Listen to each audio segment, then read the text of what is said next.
क्या आपने कभी सोचा है कि कुछ मंदिरों के पीछे छिपे रहस्य आज तक कोई नहीं सुलझा पाया? ये रहस्य हमारी आस्था और विज्ञान दोनों को चुनौती देते हैं। जैसे एक जगन्नाथ मंदिर का ध्वज हवा के विपरीत दिशा में क्यों फहराता है? दो मुख्य गुंबद की परछाई जमीन पर क्यों नहीं गिरती? नंबर 3, पद्मनाभस्वामी मंदिर। मंदिर के 7वें दरवाजे को अब तक कोई नहीं खोल पाया। कहा जाता है कि इसे खोने से विनाश होगा। मंदिर के अंदर अरबों का खजाना कहाँ छुपा होगा? नंबर 4, बृहदेश्वर मंदिर के शीर्ष पर रखा 80 टन का पत्थर वहाँ कैसे पहुँचा? ये सारे रहस्यमयी सवालों के जवाब आपको इस वीडियो के अंदर मिलने वाले हैं, तो दोस्तों वीडियो को लास्ट तक जरूर देखें। नंबर 1, जगन्नाथ मंदिर का निर्माण गंग वंश के प्रसिद्ध राजा अनंतवर्मन चोडगंग ने 12वीं शताब्दी में करवाया था। हालांकि दुनिया भर में कई हिंदू मंदिरों के विपरीत गैर हिंदुओं को भगवान जगन्नाथ मंदिर में प्रवेश करने की अनुमति नहीं है। पौराणिक कथाओं के अनुसार राजा को एक बार सपने में भगवान जगन्नाथ के दर्शन हुए थे। सपने में राजा से गुफा को ढूंढकर मूर्ति को स्थापित करने को कहा था। आपको जानकर हैरानी होगी कि इस मंदिर को बनने में लगभग 14 वर्ष लगे। वैसे मंदिर में स्थापित बलभद्र, जगन्नाथ तथा सुभद्रा की काष्ठ मूर्तियों का पुनर्निर्माण तथा 1977 में भी किया था। कहा जाता है यह मंदिर भगवान विष्णु के अवतार श्री कृष्ण को समर्पित है। भगवान जगन्नाथ इस मंदिर में अपने भाई बलराम और बहन सुभद्रा के साथ विराजन हैं। आश्चर्यचकित कर देने वाली बात यह है कि मंदिर के शीर्ष पर लगा ध्वज हमेशा हवा के विपरीत लहराता है। के शिखर पर चक्र और ध्वज भी स्थापित किया गया है। इन दोनों का खास महत्व है सुदर्शन चक्र का और लाल ध्वज भगवान जगन्नाथ के मंदिर के अंदर विराजमान होने का प्रतीक है। अष्टधातु से निर्मित इस चक्र को नील चक्र भी कहा जाता है। मंदिर में 4 कक्ष हैं, जिनके नाम भोग मंदिर, नाथ मंदिर, जगमोहन और मंदिर हैं। मंदिर परिसर एक दीवार से घिरा हुआ है, जिसके माना जाता है कि हम मंदिर के शीर्ष पर लगे सुदर्शन चक्र को कहीं से भी देख सकते हैं।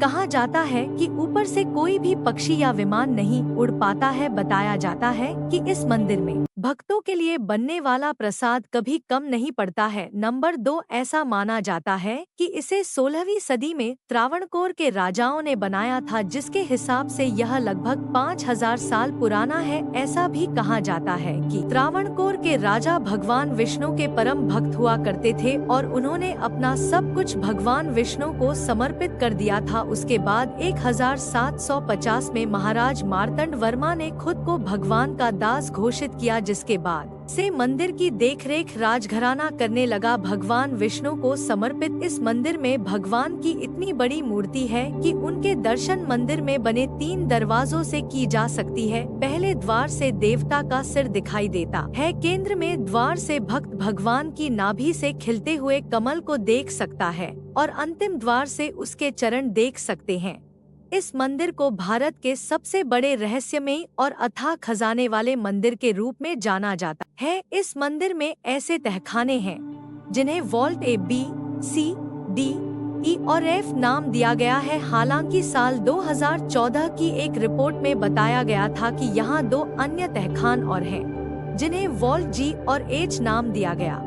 सेवानिवृत्त IPS अधिकारी सुंदरराजन ने मंदिर के बेहिसाब खजाने का जायजा लेने के लिए 2011 में सुप्रीम कोर्ट में याचिका दायर की थी। साल 2011 में इस मंदिर के तहखाने सुप्रीम कोर्ट की निगरानी में खोले जा चुके हैं, जिसमें बहुत सा धन, सोने चांदी और हीरे जवाहरात मिले हैं और उनकी कीमत खरबों में आकी गई है। वॉल्ट B, जिसे नीलावरस या कालरा कहा गया, वो खुला ही नहीं। ऐसा माना जाता है कि इससे खोलने का काम जो भी करेगा वो दुर्भाग्य को निमंत्रण देगा। माना जाता है कि वॉल्ट B को नागों द्वारा संरक्षित किया जाता है। मान्यता है कि लोक कथाओं के अनुसार अलौकिक देवता के साथ इसकी रक्षा करते हैं।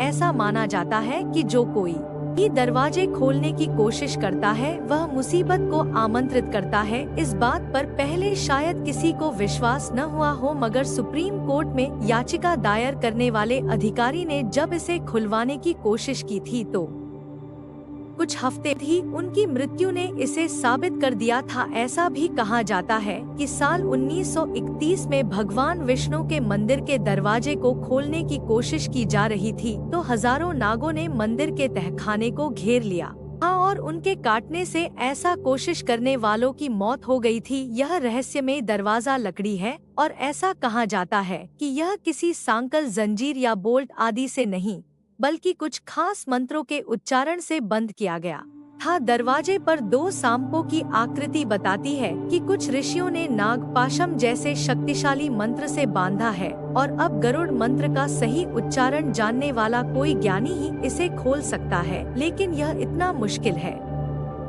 कि उच्चारण में थोड़ी सी चूक भी किसी के लिए मुसीबत खड़ी सकती है। तो दोस्तों, क्या ये राजस्यनी हमारे प्राचीन सभ्यता के अद्भुत ज्ञान का हिस्सा है, या फिर इन मंदिरों में कुछ अलौकिक शक्तियाँ छुपी हुई है? क्या सो हुए हैं? कमेंट में जरूर बताएं।